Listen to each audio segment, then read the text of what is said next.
Welcome to Same Spit Different Face Podcast, where my opinions is facts, and if you don't like my opinions, you can start your own podcast. Don't forget to click that subscribe button, turn on that notification bell, and click the like button. Before I start this video, I want everyone to know that I am giving away a free custom sports jersey of the team of your liking once I reach 1,000 subscribers. How do you enter to win this free custom jersey? Just click the subscribe button. Thanks. So let's talk Rick Ross and the Young Jeezy beef. If y'all don't know, Rick Ross got a book out now called Hurricanes. I'm not gonna lie, the book is a good listen. The only thing I don't like about the audio version is that it wasn't his voice reading it, because we all know Rick Ross's voice is very iconic. Like, I believe that he should take over as the narrator like Morgan Freeman is once he gets to about Morgan Freeman age.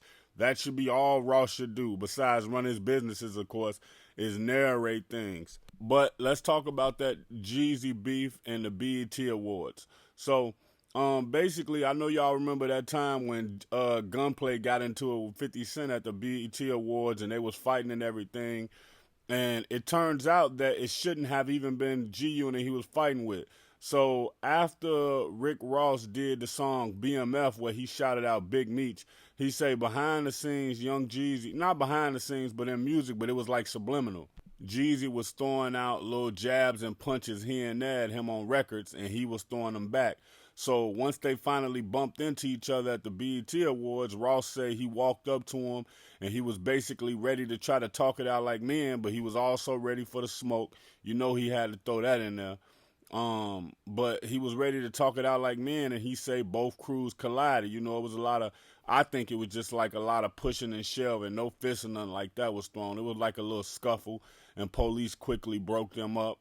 But so what happened was Gunplay had got there, and he was basically like, "Oh, what's going on? Something happened with Fat Boy." And y'all, Fat Boy is Rick Ross' nickname from the streets or from Miami, whichever y'all choose to say. So nobody was telling him what was going on because they didn't want Gunplay to get in trouble. Gunplay was actually supposed to be on the run at the time for a warrant he had for his accountant stealing money from him and shit like that.